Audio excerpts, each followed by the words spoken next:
अंत में राजा शांतनु ने दुखी होकर अपना वचन तोड़ ही दिया। उन्होंने आखिरकार माँ गंगा से पूछ ही लिया कि क्यों उन्होंने उनके सभी पुत्रों को जल में प्रवाहित कर दिया है।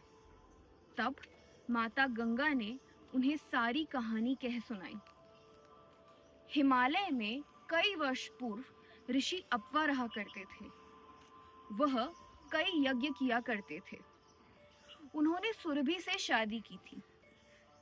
बाद में उन्होंने अपने यज्ञों के लिए नंदिनी नाम की गाय को प्राप्त किया। नंदिनी देवताओं की गाय थी और उसमें अद्भुत शक्तियां थी। नंदिनी जहां भी जाती थी वो जगह फलने फूलने लगती थी। ऋषि इसका उपयोग अपने हवन और यज्ञ के लिए किया करते थे। एक बार आठों वसु आठों एलिमेंट्स के देवता अपनी पत्नियों के साथ उस सुंदर सघन वन में भ्रमण करने पहुंचे। तभी उनमें से एक वसु द्यू की पत्नी ने नंदिनी को देखा। उसे देखते ही वह प्रसन्न हो गई और द्यू से उसके बारे में पूछा। तब द्यू ने उसे नंदिनी के बारे में सब कह सुनाया और कहा कि नंदिनी का दूध जो भी पीता है उसे लंबी आयु प्राप्त होती है।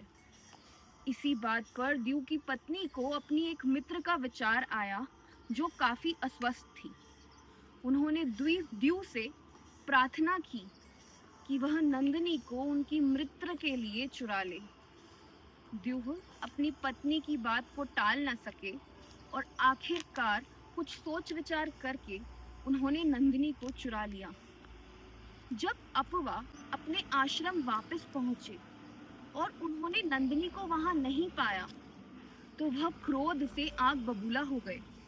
उन्होंने अपनी योगिक शक्ति से सब कुछ देख लिया। उन्होंने तभी आठों वसुओं को श्राप दिया कि उन्हें धरती पर जाकर अपने कर्म काटने होंगे। इस पर वसुओं ने उन्हें हाथ जोड़कर प्रार्थना की। अपना हृदय कुछ शांत हो जाने के बाद अपवा ने उनसे कहा कि 7 वसु जिन्होंने कोई पाप नहीं किया है उन्हें धरती पर जाते ही मृत्यु प्राप्त हो जाएगी, परंतु द्यू जिसने नंदिनी को चुराया है वह आजीवन धरती पर रहेगा जब तक उसके कर्म पूरे नहीं हो जाते, परंतु उनकी कोई संतान नहीं होगी। द्यू ही वह वसु हैं जो आगे जाकर भीष्म बनते हैं।